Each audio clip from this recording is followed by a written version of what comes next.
বন্ধুরা, voice of Bithi channel থেকে আমি মিষ্টি মনি। নিত্য নতুন রোমান্টিক ভালোবাসার গল্প পেতে আমাদের চ্যানেলটি সাবস্ক্রাইব করে পাশে থাকা বেল আইকনটি বাজিয়ে দেবেন।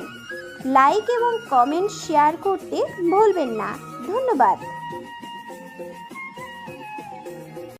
আপনি যদি না বলেন আপনার সমস্যা কি, তাহলে আমি চিকিৎসা করব কি করে? তারপরও কিছু বলছে না ছড়া। ডাক্তার জোরে একটা ধমক দিয়ে বলল, এই যে মিস কিউটি, আপনি যদি আপনার চেহারা আমাকে দেখাতে এসে থাকেন তাহলে বলবো আমার হয়ে গেছে আপনার চেহারা দেখা। এবার আসতে পারেন, আমার সময়ের মূল্য আছে। তখন ছড়া এক নিঃশ্বাসে বলতে শুরু করলো, আজ আমার পিরিয়ড হয়েছে। এই সময়ে প্রচণ্ড মাথা ব্যথা, পেটে ব্যথা, কোমর ধরে যায়, বমি হয় ইত্যাদি ইত্যাদি। ওর কথা শুনে ডক্টর কিছু সময় স্তব্ধ হয়ে রইল। কিছু সময় পর আমতা আমতা করে বলতে শুরু করলো, বিয়ের তো বয়স হয়েছে, বিয়ে করে নিন, সব সমস্যার সমাধান হয়ে যাবে। আর আমি কিছু ওষুধ লিখে দিচ্ছি, এই সময় খাবেন। ডাক্তার ছিল ইয়াং। ডাক্তারের এমন কথা শুনে ছড়া রেগে মেগে আগুন হয়ে যায়। ডাক্তারের হাত ধরে টান দিয়ে বলতে শুরু করলো, ডাক্তারের কাছে আসলে একই কথা শুনতে শুনতে কানের পোকা বের করে নিল। চলুন, আপনাকে বিয়ে করব এখনই। কি হলো, চলুন, বিয়ে করব তো আপনাকে। এই মাত্রই তো বললে বিয়ে করতে। ওয়েট, তোমার মতো সুন্দরীকে বিয়ে করতে আপত্তি নেই। আমারও মা এই হাসপাতালে ডাক্তার। বিয়ে যখন করব মাকে ডেকে নেই। পিয়নকে ইশারা করে মাকে ডাকতে বলল। ডাক্তারের এমন কথা শুনে ছড়া হাত ছেড়ে দৌড়ে পালানোর চেষ্টা করলো, কিন্তু ইমরাজ ছড়ার সামনে এসে দাঁড়ালো। কি হলো, পালাচ্ছ কেন? বিয়ে করবে না আমাকে? আমি তো তোমাকেই বিয়ে করব। সেদিন দেখলাম তুমি রাস্তায় দুটো ছেলেকে মারছো, তখন আমি তোমার পরিচয় জানার জন্য খোঁজ নিলাম। তুমি এক আর্মি অফিসারের মেয়ে আর প্রচণ্ড দুষ্ট। জানো জরা, আমিও তোমার মতো দুষ্ট। আমি লাইফ পার্টনার হিসেবে তোমার মতো কাউকে খুঁজছিলাম। আমাদের দুজনে জমবে ভালো। এমন সময় ডাক্তার ইমরোজ খানের মা ডক্টর ইসরাত জাহান আসলো। কি হয়েছে, ডাকলে কেন? ইমরোজ ঝরার হাত ধরে বলল, মা দেখো, তোমার বৌমা হওয়ার জন্য তোমার ছেলের কাছে নিজে এসে বিয়ের জন্য বায়না করছে। তোমার পছন্দ হয়? বৌমাকে দেখো তো।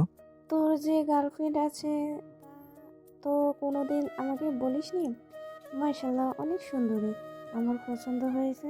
যেমন মা তার তেমন ছেলে। ছাড়ুন আমার হাত, লাগছে আমার।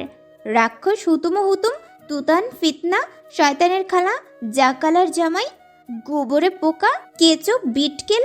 আন্টি, আমি আপনার ছেলের গার্লফ্রেন্ড না। আমি তাকে আজকে প্রথম দেখলাম। প্লিজ আমাকে যেতে দিন। ইমরোজ ঝরার দুবাহু ধরে বলল, তৈরি থেকো, মিসেস ইমরোজ হওয়ার জন্য কাল আসছি তোমাদের বাসায়। তোমাকে যে আমার খুব মনে ধরেছে, তাই তোমাকে আমার চাই অ্যাট অ্যানি কস্ট। আর এইসব কথা কোনো ডিকশনারি থেকে তুলে আনলে নেক্সট টাইম যেন শুনি না এইসব উল্টাপাল্টা গালি। যাও এবার। পরদিন ইমরোজ আর তার মা বাসায় এসে ওকে আশীর্বাদ করে দুই হাতে দুটো সোনার চুড়ি পরিয়ে দিয়ে যায়। তার বাবা আসতে পারেনি, কোনো একটা কাজে বিজি ছিল। শুনছি সে নাকি ভার্সিটির কোনো একটা ডিপার্টমেন্টের চেয়ারম্যান। কিন্তু ঝড়ার বাবা বিয়েতে রাজি ছিল, তবে সমস্যা হলো তার নিজের মেয়ে আর একটা ছেলের মেয়ে ঝড়ার থেকে বড়। তাদের বিয়ে না দিয়ে ছোটটাকে তো আগে বিয়ে দেওয়া যায় না। বেশি সমস্যা হলো ভাইয়ের মেয়েটা পিতৃহীন, সেই মেয়েও তাকে বাবা বলেই জানে। ওদের বিয়ে না দিয়ে ঝড়াকে আগে বিয়ে দেবে না, তাই ঝুলে আছে ওদের বিয়ে। শাপলা আসলে ঝরাকে চেঞ্জ করে খাবার খাইয়ে পেইন কিলার খাইয়ে দিল। পরদিন বিকেলবেলা ঝরা একা একা বাসা থেকে বের হলো দোকানে যাবে চকলেট কিনতে। ঝরার আবার চকলেট ছাড়া চলে না, পুরো চকলেট পাগলি। হঠাৎ একটা ছেলে ঝরার মুখের সামনে একটা রুমাল ধরলো, সাথে সাথে ঝরা রাস্তায় পড়ে গেল। ঠিক তখনই জোবান বাইক নিয়ে ওখান থেকে যাচ্ছিল। ঝরাকে দেখে বাইক থামিয়ে ওকে ডাকাডাকি শুরু করলো। তখন চোখে পড়লো একটা কালো রঙের গাড়ি ওখান থেকে দ্রুত গতিতে পালাচ্ছে। জোভানের বুঝতে বাকি রইল না ঝরাকে চেতনানাশক কিছু একটা প্রয়োগ করা হয়েছে। জোভান ঝরাকে বাইকে উঠিয়ে ঝরার ওড়না দিয়ে দুজনের কোমর শক্ত করে বেঁধে নিল। জোভান ঝরাকে নিজের বাসায় নিয়ে আসলো। ঝরাকে কোলে করে ওর রুমে এনে বিছানায় শুয়ে দিল। বাবাও পেছন পেছন আসলো। কি হয়েছে ধরার? কেন? এই মেয়ে যে পরিমাণে দুষ্ট, এটা করাই স্বাভাবিক। ভার্সিটিতে এসেই একে মারবে, ওকে মারবে, ওকে ধরবে, শুনেছি স্যারদের পর্যন্ত ছাড়ে না। এজন্যই হয়তো কেউ প্রতিশোধ নেওয়ার জন্য এমন করেছে। তোর ডাক্তার কাকাকে ডাকি। ডাক্তার কাকা আসলে তো জিজ্ঞেস করবে একে, তখন কি করবা?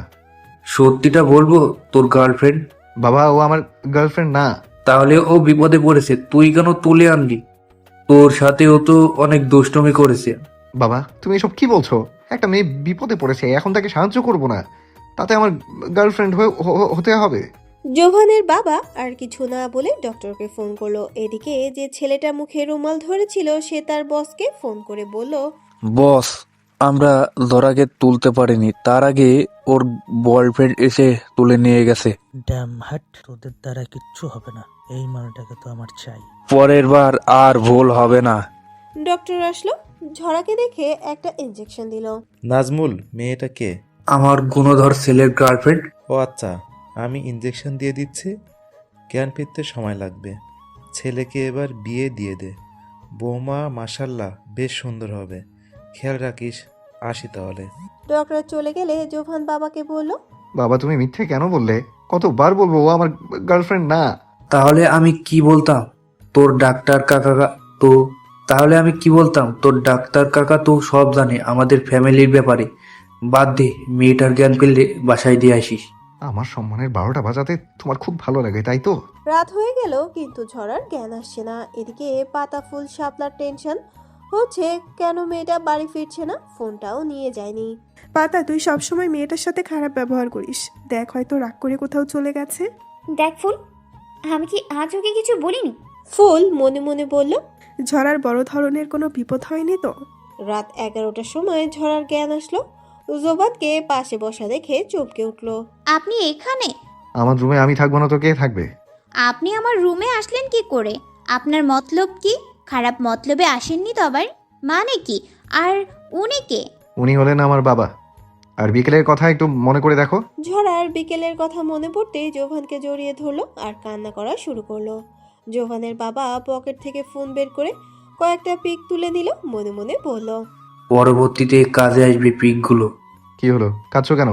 ছাড়ো আমাকে, এখানে বাবা আছে, আমি আছি তো, ভয় নেই তোমার। জোভানের বাবা রুম থেকে চলে গেল। ঝরা জোভানকে ছেড়ে দিয়ে লজ্জায় মাথা নিচু করে নিল। বাবা, বেশ ভালো তো, গুন্ডি মেয়েও আবার লজ্জা পায়, বেশ সুন্দর লাগে তো তাহলে। জোভানের কথা শুনে ঝরা রাগ হলো। আমি বাসায় যাব। এখন রাত 11টা বাজে, তুমি কি করে বাসায় যাবে? আজ এখানে থেকে যাও, কাল সকালে চলে যেও। তুমি থাকো, আমি খাবার নিয়ে আসি। আপনার ফোনটা দিয়ে যান। ওরা সবাই হয়তো টেনশন করছে আমার জন্য। ওদেরকে ফোন করে বলে দেই আমি আপনার সাথে আছি, আর যেন টেনশন না করে। জোভান ফোন দিয়ে নিচে আসলো খাবার নিতে। ঝরা পাতাকে ফোন করলো আর বলল, আমি জোভানের সাথে আছি, তোরা চিন্তা করিস না, সকালে এসে পড়বো। ছি, তোর এতটা অধপতন হলো যে শেষ পর্যন্ত একটা গুন্ডার সাথে রাত কাটাতে চলে গেলি? শোন পাতা, তোর করা অপমানগুলো সবসময় সহ্য করি বলে ভাবিস না তোকে আমি কিছু বলতে পারি না। আরে জোভানের সাথে রাত কাটাতে আমি আসিনি, এই গুন্ডাটাই আজ আমার চরম সর্বনাশের হাত থেকে বাঁচিয়েছে। তোর গোবর পোড়া ঘটে এই সব ঢুকবে না। তোর সাথে কথা বলতে ইচ্ছেটাই দিন দিন হারিয়ে যাচ্ছে। রাখি, বাই। জোভান খাবার নিতে নিচে আসলে ওর বাবা বলল, তুই এখনো বলবি ওর সাথে তোর কোনো সম্পর্ক নেই? বাবা প্লিজ। শোন বাবা, একটা মেয়ে যখন বিপদে পড়ে তখন সে তার সবচেয়ে প্রিয় মানুষটিকে আঁকড়ে ধরে, তখন সবচেয়ে নিরাপদ মনে করে প্রিয় মানুষটির বুক। যেমন করে ধরা তোর বুকে ঝাঁপিয়ে পড়লো। আরে রাখো তোমার নীতিবাক্য, আমি ওকে খাবার দিয়ে আসি। আচ্ছা, আমি তাহলে ঘুমাতে যাই, খুব সকালে অফিসে যেতে হবে, কাল একটা মিটিং আছে। জোভান ঝরার জন্য খাবার নিয়ে গেল। এই নাও তোমার খাবার, খেয়ে নাও। ঝরা খাবার প্লেট হাতে নিল। হাত ধুতে গিয়ে দেখলো ডান হাতটা কাটা, পড়ে যাওয়ার সময় হয়তো কেটে গিয়েছে। আমি খাবো না, খাবারটা নিয়ে যান, আমার ক্ষুধা নেই। গুন্ডার বুকে আশ্রয় নিতে পারবো, অথচ গুন্ডার দেয়া খাবার খেতে তোমার ইগোতে বাজে। খেতে হবে না তোমার। আমার ডান হাত কেটে গেছে, এখন আমি খাবো কি করে? তাই বলছি খাবো না, এই জন্য এত কথা শোনাতে হবে? সত্যি আপনি একটা গুন্ডা, সবসময় গুন্ডার মুড়ে থাকেন। চামচ দেই, সেটা দিয়ে খাও। জোভানের বাবা পেছন থেকে বলে উঠল, মেয়েটাকে তুই খাইয়ে দে। বাবা, তুমি নাকি ঘুমাতে যাবে? তাহলে এখানে কি করছো? জোভানের বাবা চলে গেল। আমি তোমাকে খাইয়ে দেবো। ঝরা জোভানের মাথা নাড়িয়ে সম্মতি জানালো। জোভান ঝরাকে খাইয়ে দিল। এখন তুমি ঘুমাও, আমি পাশের রুমে আছি, কোনো সমস্যা হলে ডাক দিও। পাশের রুমে মানে? আপনি কোথাও যাবেন না, আমার সাথে ঘুমাবেন। আমি একা একা ঘুমাতে পারি না, ভয় করে। তোমার মাথা কি ঠিক আছে? একটা ছেলে আর একটা মেয়ে একই বিছানায় রাত কাটানোর মানেটা তুমি বোঝো? কোনোদিন একা একা ঘুমাইনি। আমি পারবো না, বললাম না একা একা কখনো ঘুমাইনি, ভয় করে একা ঘুমাতে। আর যে মেয়েদের সম্মান রক্ষা করে সে আর যাই হোক দুর্বলতার সুযোগ নেবে না। আপনার ওপর আমার পুরো বিশ্বাস আছে। আপনার খাট বেশ বড়, আপনি পাশে শুয়ে পড়েন, আমি মাঝে কোলবালিশ দিয়ে দিচ্ছি, তাহলে আর কোনো সমস্যা হবে না। আমি তো একটা গুন্ডা, আমাকে এতটা বিশ্বাস করা কি ঠিক হচ্ছে? নিতেও পারি দুর্বলতার সুযোগ। ফালতু কথা না বলে শুয়ে পড়েন তো। আর আমার বিশ্বাসের কোনো অমর্যাদা হবে না, সেটা আমি 100% গ্যারান্টি দিয়ে বলতে পারি। জোভান আর কোনো কথা না বলে ঝরার পাশে শুয়ে পড়ল। দুজনে ঘুমিয়ে পড়ল। সকালবেলা জোভানের আগে ঘুম ভাঙলো, আর মোড়াত দিতে গিয়ে নড়তে পারছে না। খেয়াল করলো ঝরা ওর বুকে মাথা রেখে ওকে আষ্টে পিষ্টে জড়িয়ে ঘুমিয়ে আছে। জোভান কিছু সময় ঝরার মুখপানে চেয়ে রইল, মনে মনে বলল, এই মেয়ে যে এতটা দুষ্ট কে বলবে? ঘুমন্ত অবস্থায় কতটা নিষ্পাপ দেখায়। মনের অজান্তেই জোভান ঝরার কপালে একটা চুমু এঁকে দিল। এমন সময় বাবা রুমে এসে বলল, গুড মর্নিং। ও সরি তোমাদের বিরক্ত করার জন্য। ঝড়ার ঘুম ভেঙে গেল। ঝড়া তাড়াতাড়ি করে জোভানের বুক থেকে সরে গেল। লজ্জায় মাথা নিচু করেই বলল, সরি, বুঝতে পারিনি, ঘুমের ঘোরে কখন আপনাকে জড়িয়ে ধরেছি। আমি এখন বাড়ি যাব। বাড়ি যাবে মানে? নাস্তা করে তারপর দ্রুতনে ফ্রেশ হয়ে আসো। এই বলে জোভানের বাবা চলে গেল। কি হলো ম্যাডাম, গুন্ডার বুকে ঘুমটা কেমন হলো? আপনি সত্যি একটা গুন্ডা। আমি কি জানতাম আপনার বুকে ঘুমিয়েছি? আমি তো আপনাকে ফুল ভেবে জড়িয়ে ধরে ঘুমিয়েছি। আমি আর ফুল একসাথেই ঘুমাই, ওকে জড়িয়ে না ধরলে আমার ঘুম আসে না। আপনি যখন তখন আমার এতটা কাছে আসবেন না, আমার অস্বস্তি হয়। কেন বুঝতে পারেন না? ছাড়ুন আমাকে। জোভান ঝাড়ার দুই বাহু ধরে বলল, আমি সত্যি কি গুন্ডা? আবার এতটা কাছে থাকা সত্ত্বেও তোমাকে কিছু করলাম না, তারপরেও গুন্ডা? ঝড়া জোভানকে ধাক্কা দিয়ে সরিয়ে ফ্রেশ হতে গেল। তারপর দুজনে ফ্রেশ হয়ে নাস্তা করতে ডাইনিং এ আসলো। তিনজনে একসাথে নাস্তা করলো। জোবান তুই ওকে এগিয়ে দিয়ে আয়। মা তুমি আবার আসো। আচ্ছা আঙ্কেল, আবার আসবো, দোয়া করবেন আমার জন্য। এই মেয়ে আঙ্কেল কি বাবা বলে ডাকবি? আমি তোর শ্বশুরকে কি কেউ আঙ্কেল বলে ডাকে? এমন কথা শুনে ঝড়া লজ্জা পেল। বাবা তুমি তো দেখছি খরগোশের গতিতে দৌড়চ্ছ। জোভান ঝড়াকে বাইকে করে ওদের বাসার সামনে নামিয়ে দিল। ধন্যবাদ। ঝড়া বাসায় ঢুকলো। শেষ পর্যন্ত মুখ পুড়িয়ে আসলি তাহলে। ঝড়া কিছু না বলে রুমে এসে চেঞ্জ করে নিল। ভার্সিটিতে যেতে হবে। কাল কি হয়েছিল বলতো? ঝড়া সব ঘটনা বলল। দরজার ওপাশ থেকে পাতা শুনলো। সরি, আমি ভুল বুঝেছিলাম তোকে। তোর মতো করে আমার বোনটা যদি আমাকে বুঝতো তাহলে আমার কোনো দুঃখ থাকতো না। খুব করে কষ্ট হচ্ছে, নিজের আপন মানুষগুলোই সবসময় ভুল বোঝে। প্লিজ পাতা, আমি ভাবতেও পারিনি তুই আমাকে চরিত্রহীন মনে করছিলি। কাল জোবান গুন্ডাটা না থাকলে আজ হয়তো সমাজে ধর্ষিতার খেতাব নিয়ে বিচারের দাবিতে বিচারকের দাঁড়ে দাঁড়ে ঘুরে বেড়াতাম, আর সবাই আমার দিকে আঙুল তাক করে বলতো, ওই যে দেখো ধর্ষিতা মেয়ে যাচ্ছে। তাহলে হয়তো তুই খুশি হতি। ক্ষমা কর আমাকে। সরি রে, তোর সেই খুশিতে বাদ সাধলো জোভান নামক গুন্ডাটা। প্লিজ, তোর সাথে কথা বলার ইচ্ছে আমার নেই। আমার চোখের সামনে থেকে যা। তোকে দেখলে আমার শুধু তোর বলা ব্যাড বাক্যগুলো মনে পড়ে যাবে। প্লিজ লিভ নাও। আচ্ছা চল ভার্সিটিতে যাই। ঝরা প্লিজ রাগ করিস না, ও তোকে খুব ভালোবাসে বলে কথাগুলো বলছে। আমি দেখেছি কাল সারা রাত তোর চিন্তায় ছটফট করছে। আজ সত্যি নিজেকে খুব অসহায় মনে হচ্ছে। নিজের আপন মানুষগুলোর চিন্তাধারা এতটা নিচু হতে পারে সত্যি আমি ভাবতে পারছি না। আমাকে একটু সময় দে, দাঁড়া, পাতার একটা ব্যবস্থা করছি খুব শীঘ্রই। তারপর ওরা ভার্সিটিতে আসলো। দুটো ছেলে ঝড়া আর ফুলকে দেখে শীষ দিয়ে কয়েকটা বাজে কথা বলল। ঝড়া আর ফুল লাঠি নিয়ে ছেলে দুটোকে তাড়া করলো। হঠাৎ ঝড়া কারোর সাথে ধাক্কা লেগে তার উপর পড়ে যায়। ঝড়া চোখ মেলে দেখলো জোভানের বুকের ওপর পড়ে আছে। আমার বুকটা তোমার এত পছন্দ, সুযোগ পেলেই আমার বুকে আশ্রয় নাও। ঝড়া জোভানের বুকে কয়েকটা কিল ঘুষি দিয়ে বলল, গুন্ডা একটা, আমার বয়েই গেছে আপনার বুকে ঢুকে পড়তে। ছাড়ুন আমায়, উঠবো আমি। আর একটু থাকো না, আমি না তোমার বয়ফ্রেন্ড? সবাই তাকিয়ে তাকিয়ে দেখছে, অসভ্য লোক একটা। ছাড়ুন বলছি। জোভান ঝড়াকে ছেড়ে দিলে ঝড়া দৌড়ে সিঁড়ি দিয়ে ওঠার সময় আবার প্রিন্স স্যারের সাথে ধাক্কা লাগলে দুজনেই পড়ে যায়। স্যার, দেখে চলতে পারেন না? এভাবে কেউ ধাক্কা মারে? যা বাবা, দৌড়ে এসে ধাক্কা দিলে তুমি, এখানে দোষ আমার? আপনার মুখে তো ভালোই কথা ফুটেছে। দাঁড়ান, আপনার একটা ব্যবস্থা করছি। ক্ষমা কর মেরিমা, আর কাছে আসিস না। ঝরা হা হা করে হেসে বলল, ক্ষমা করতে পারি একটা শর্তে। তুমি যা বলবে আমি তাই করব, তারপরও আমার পেছনে লেগো না। বলো কি করতে হবে? এই তো লাইনে এসেছেন, বিয়ে করতে হবে আপনাকে। বয়স তো আর কম হলো না, হাফ সেঞ্চুরি মারলে পরে বিয়ে করবেন? তোমাকে বিয়ে করব আমি? ক্ষমা কর, এ আমার মা। বুদ্ধির ঢেকি বুদ্ধরাম। আমি কি বলছি আমাকে বিয়ে করুন? আমি যদি আপনাকে বিয়ে করতে চাইতাম তাহলে বলতাম না, আপনাকে কিডন্যাপ করে নিয়ে বিয়ে করতাম।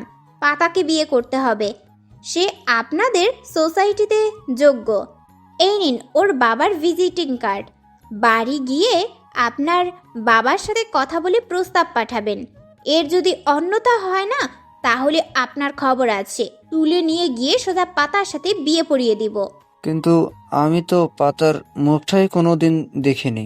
পর্দাশীল মেয়েদের মুখ কি করে দেখবেন? আমাকে দেখছেন না, তাতেই হবে। মানে কি? এই বেশি কথা বললে কিন্তু তুলে নিয়ে পাতার সাথে বিয়ে দিয়ে দেব। যা বলছি তাই করেন। এত দেখছি হানির চেয়েও বড় গাধা, শুধু বলদ বলদ প্রশ্ন করে। আচ্ছা মা, তুই যা বলবি তাই হবে। এত সময় লাগলো তোর ক্লাসে আসতে? কি করছিলে এত সময়? পাতার একটা ব্যবস্থা করছিলাম। পাতার ব্যবস্থা মানে? খারাপ কিছু নয় তো? ও কিন্তু তোর আপন। হয়েছে তোর বলা, তাহলে থাম। শেষ পর্যন্ত তুইও আমাকে ভুল বুঝলি। তুই কিন্তু আমাকে অনেক দিন আগে থেকেই চিনিস।